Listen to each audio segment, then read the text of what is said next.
Welcome again to 62 to Freedom. You see the water on my glasses. You know, I'm still having, yesterday I got the 2 wells, filled up the tank. You know, I ran them both dry in the morning. And then I waited a couple hours and then we didn't use much water. You know, just used the bathroom a couple times, you know, not nothing major, no washing clothes or nothing like that.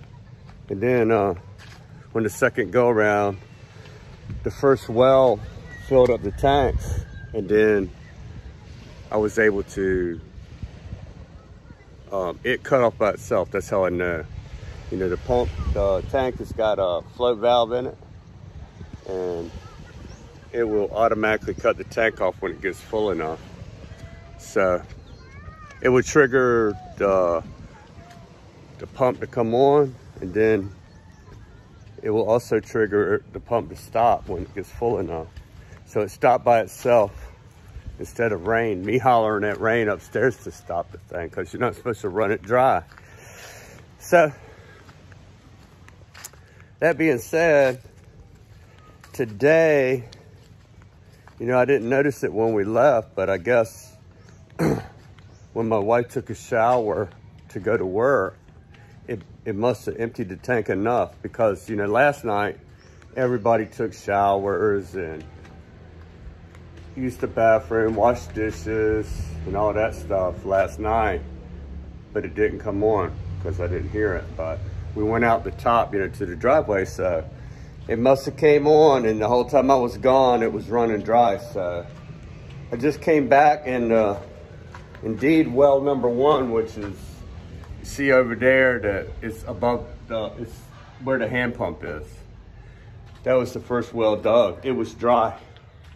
And so well number 2 right there, I switched over to that one, and it filled up the tank again without running dry. It automatically turned off itself. So, you know, before, when the reason why the tank got so low is because on this dirty kitchen sink, as an emergency precaution, we didn't put it on the line that requires electricity, which is a good thing, because, you know, the water still had some in the tank, but you couldn't get the wells were dry, so the pumps, you know, you could turn.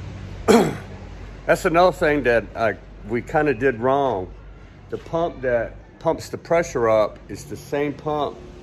It's on the same line, electrical line, as the pump that, so when you turn it off, it turns off the well, you know, because if the well goes dry, you want to turn that pump off, you can't let it run dry. So you got to turn it off, but it also turns off the pressure pump, which, you know, you got 3/4 of a tank of water, you know, you got to turn that on, which we did do that and run this dry a little bit, because it only takes like 30 seconds or something like that, less than a minute, to build the pressure up to 47 PSI. So then you could turn it off and the well's not running dry anymore. So that's not optimum, because that will only last for 2 showers, and then you got to turn it back on and run this dry again. So you want to keep this primed and able to turn that on without this coming on. So, but that will come on if the float valve, you know, is not. So it's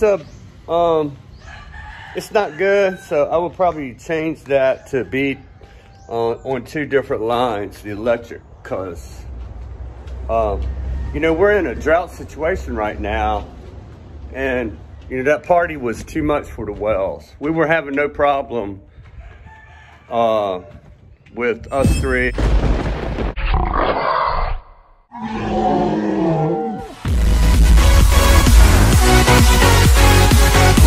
So George is off, and today I'm gonna, I've been putting it off here and there, and I'm gonna put the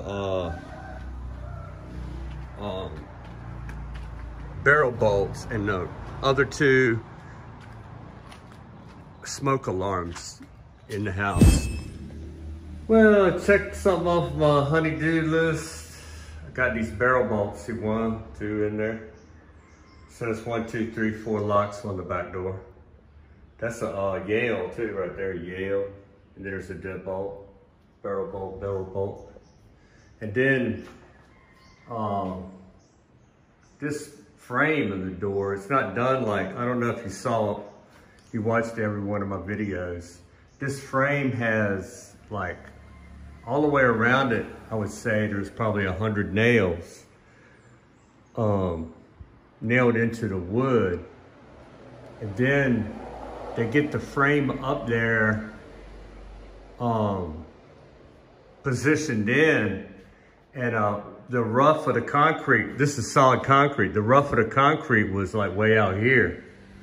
And then they concreted all in right on those nails in with, I don't know if you saw that, but you know, it's not just nailed into another board or something like that. It's literally embedded in the concrete. Anyway, it's secure. You can't get in here without me hearing you and get my gun, and then as soon as you stick your head in here, I'm gonna pull you on inside. That's how it's gonna roll. Come on in. It ain't gonna be too long of a welcome though, cause I don't know. I'm from Virginia. That's why. That's the only reason I could come up with. You know, I was born there, and it got in my blood. And pineapple a day keeps the doctor away. No, just joking around. I don't know anything about good health. There's some mangoes in there. Ooh, I gotta eat one of those because it's turning brown. Yeah. Don't want to let mangoes go to waste, right? Yeah. Anyway, I just had pork Senegal, and it was delicious. Me and my wife made it for lunch, and I just ate some leftovers, me and Ray. Rain and I. Woo! Super bright, and it's super hot out there. So I didn't really do anything, you know, Sunday. I did honey-do. You know, I got these barrel bolts put up, and put downstairs, I put 2 more smoke alarms. Now all we got to do is get 2 fire extinguishers. One for upstairs and one for downstairs, so that we can call the fire department and get there. See those 2 barrel bolts? Put on there. The one at the top and the bottom. Extra security. And I did the same thing to the back door. So, extra security. And, you know, we're gonna go ahead next week. We're gonna put a, I didn't want to do it, but I saw that during the party, the housewarming party, that people were too shy to walk through the house. And, you know, it's a tradition. Well, here, you know, they take their shoes off and all that. They didn't want to walk through the house. And, because they don't want people walking through their house, evidently. So they're kind of shy about that. So they walked next door to the neighbor's yard and came down. Even a couple old ladies did it. And they walked down the rocky slope over here. I'm gonna show you what it looks like. I was like, man, I ran to the ladder. Well, I didn't run. I walked over to the ladder and offered them my hand. And some of them took it. So they decided, instead of coming through the front door, they're gonna walk down that rocky slope right there and then climb over this wall onto a ladder that was positioned down there. I'm like, oh my gosh. So we're gonna do it. We're gonna put some steel steps down there. It's farther away from the sea, and if it starts, right, you know, we're gonna get galvanized like a pipe and just weld it, I guess. I mean, weld it, put primer on it and all that, and paint it. And then if any rust spots come up, this is the barrel bolts. Woo, woo. And It's gonna be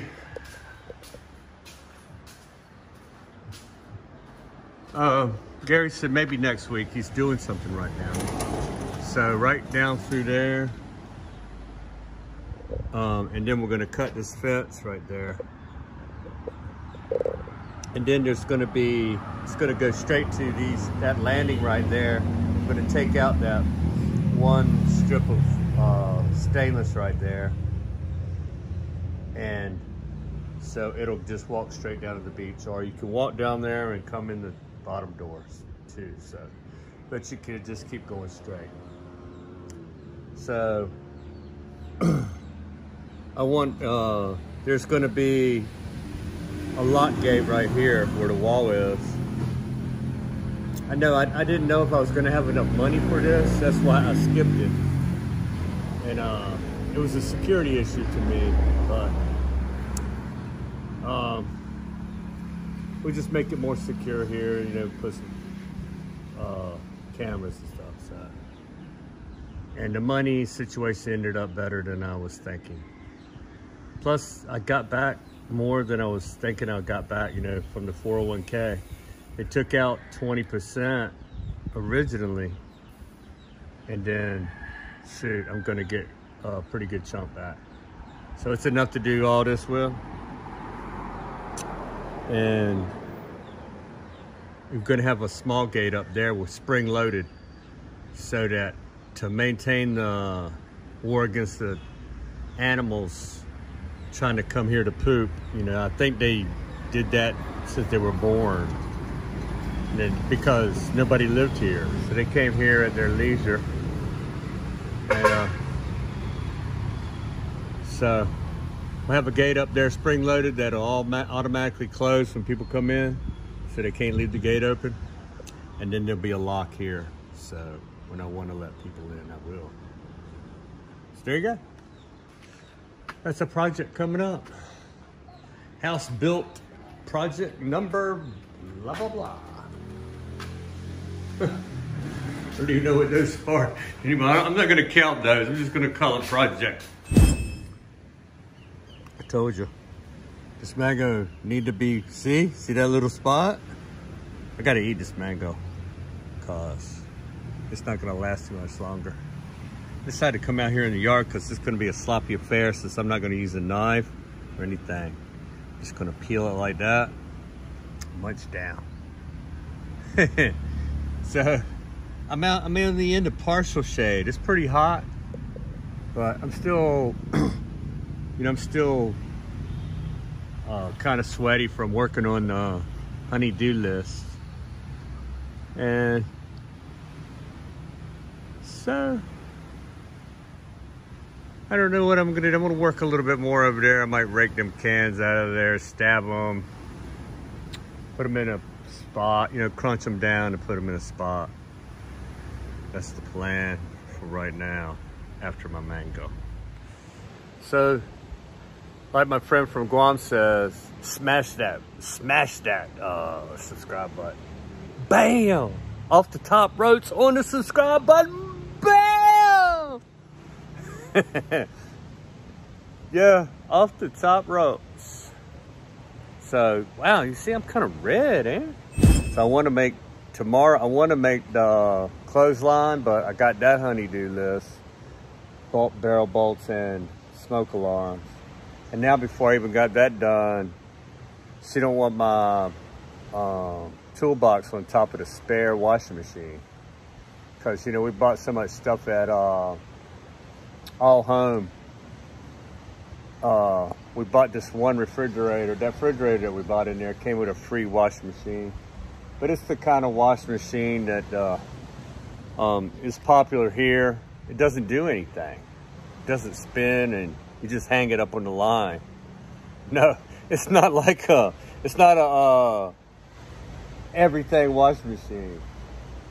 So you still got to wring out the clothes and hang them up. You know, you got to still rinse them even, I think. Yeah, you got to rinse them. It just washes them. So you got to get them out of there and rinse them out in a pan and flush them out and then wring them out and then hang them. Well, you might as well not even have a washing machine, man. that's the beauty of having a washing machine. You ain't got to do any of that stuff. So if you got a full-fledged automatic complete washing machine, you're spoiled. You're spoiled. There you are. You're spoiled. So here's some clanging going on over there. But I don't think anybody's home over there. I'm not sure why they're clanging. So I don't know what the clanging is. It might be up there by the road.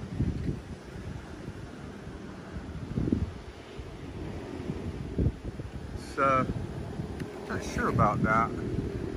I don't think anybody's working. I saw a tricycle up there, but I haven't seen anybody over here lately. I wonder how their wells are faring over here, too. Because, oh no, I gotta switch back and forth to keep mine going. Now I got 2 wells.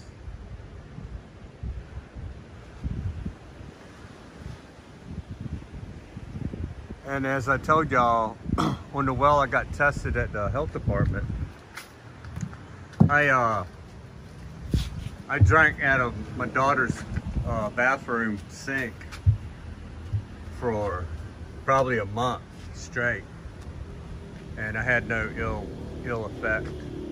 It tasted a little bit like you could taste a faint taste of iron. So I don't know if that's good. And you know, I noticed that the water, you know, like most well water, it's got a lot of iron in it. So I don't know what's happening with this. I know they're trying to fix the fence out there, something like that. That's what I heard. But maybe the funds are not available yet. That's what they want to do. But they already started some plant life, some over there on those bottom of them 3 columns right there. There's some kind of plants right there. See them? Oh yeah. Oh yeah. And I guess that's a plant. Yeah, right there along the porch. That's a place to plant stuff across there. Across both of them. Over there also, and here. I guess the people making the place, they didn't care about the drippage. But I think that's just skim coat. Maybe primer, some primer. So, you know, it still needs to be painted, I think. That's what I'm getting around to. So maybe it doesn't matter about the drippage. But you see up under there, oh no. Sketchy. Maybe they didn't put the soffit in there yet. So that's the kind of lights they'll have, I guess. Or maybe they're temporary. We did throw some temporary ones up there like that before we put the can lighting in. So you never know if that's the finished product or not. Boy. This is the ladder I told you those old ladies was climbing down. It was right here. They came down that hill. They came down this hill with all them big rocks and that slope. Some youngsters was helping them. And then they climbed down this ladder right there, here, but I was held a couple of them's hand. Hi. Anyway, I think they're gonna put some more gravel there, more fill here, and try to drive down onto the yard down here. I'm not sure why they would want to do that, but I guess the roof just goes to these pipes right here. I don't know.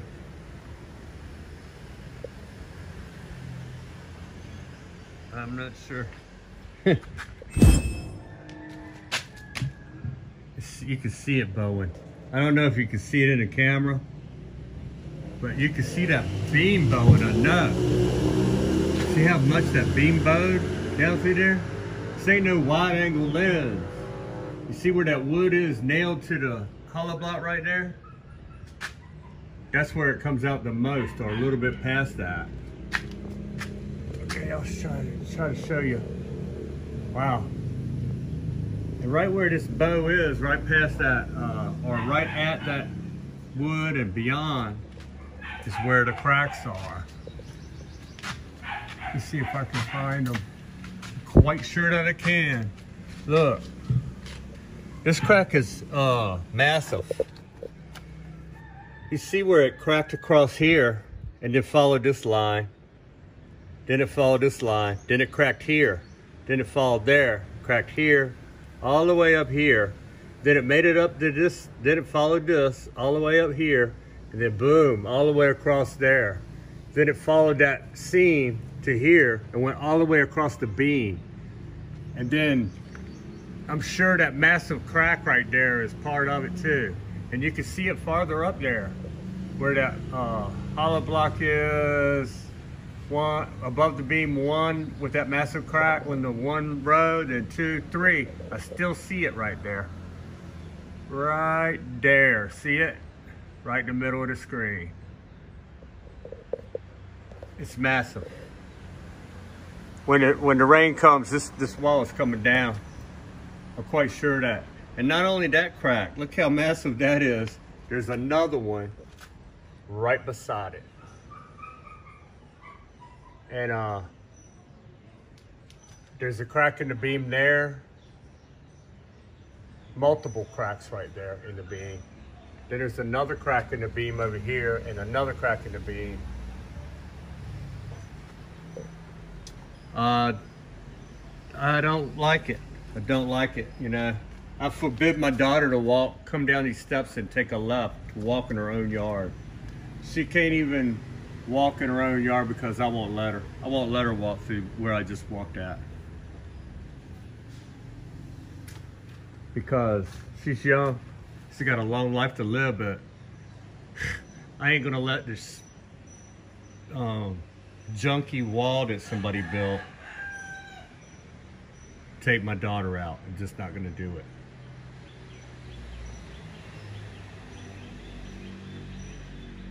You know, I got cat-like reflexes from my volleyball years, so if I could have heard something just then when I was walking through there, I'm quite sure I could have got out of the way.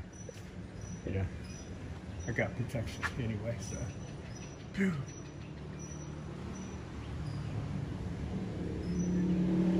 Like I said before, you know, if I got a guardian angel, he's begging for another job. Because he's got to be tired by now, because he or she knows that they got to keep an eye on me 24/7. I'm not even safe when I'm sleeping. That's the way they look at it. They got to probably to save me. I don't know how they've been saving me while I'm sleeping, but I'm sure they've done it a couple times.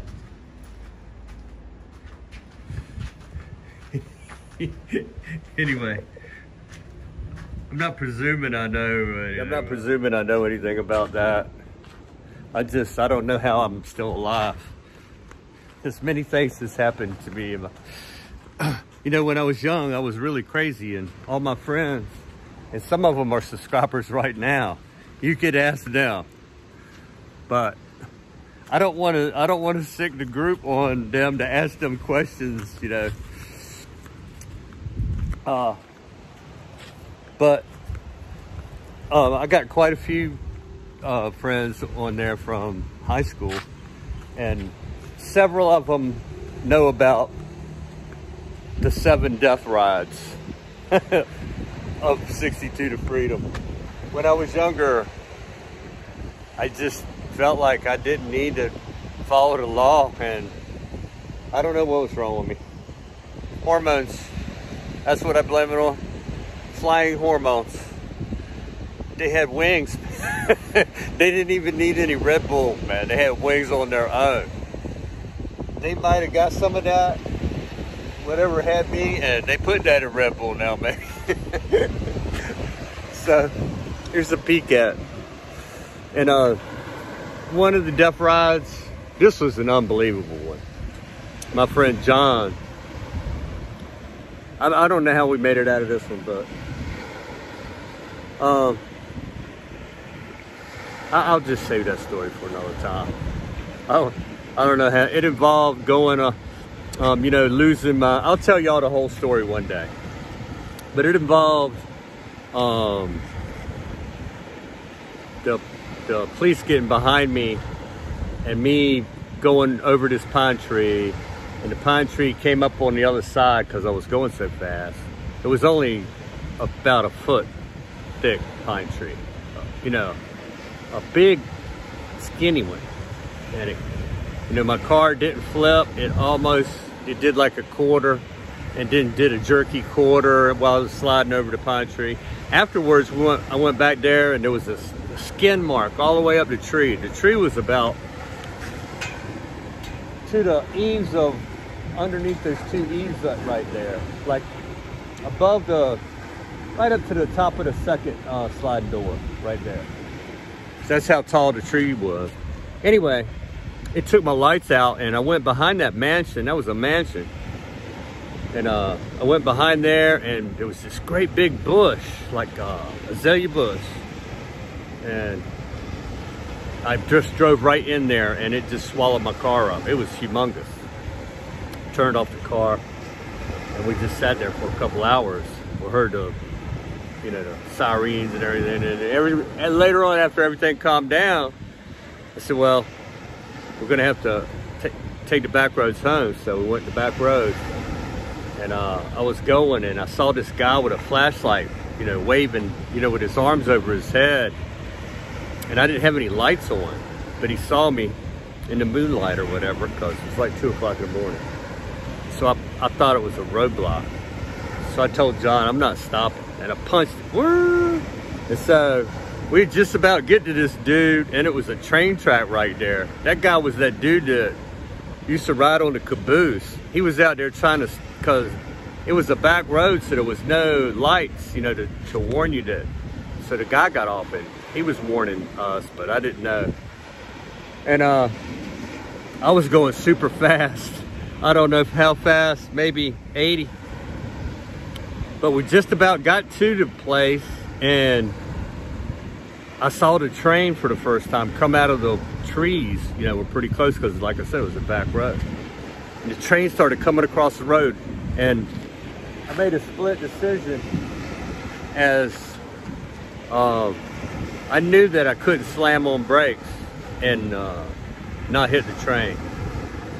So I just kept the floor down, but the train made it all the way across both lanes, and I had to go off the road, and there was a big ditch along the road called West Norfolk Road at the time. West Norfolk Road in Churchland, in right near where the Crown Station was. Anyway, I went off the road, and you know, I don't know if you looked at a train track off the road, but it's like a big hump. We hit that hump, and I was all in the back. We hit so hard on that hump that I bounced into the back seat. You know, of course I didn't wear a seatbelt back then, because I didn't think I didn't, you know, that's the law, so I didn't follow it. So, rooster. So anyway, to make this long story short, I ended up face down in the driver's seat after being up in the back window and everything. Then I flipped myself around, and I noticed that the car was like we were still going like 45 after going over that hump, and then got caught in the ditch on the other side, and the two right passenger side tires were in the ditch, and I jerked it, and it literally jumped up on the road and did some fishtailing, and I controlled it, and then I placed it on, and you know, the ride started out, and I got mad at a pool game where we were at. The guy wouldn't pay, so instead of getting in a fight, you know, I got mad and left. But I spun some gravel when I got out of the parking lot, and what started me going fast was John looked at me, says, "I'm not impressed." I said, "Oh yeah, you're gonna be." Anyway, after we after we went over to train track, John looked at me and said, "I'm impressed. Take me home." But I was impressed that we were still alive myself, man. I really was.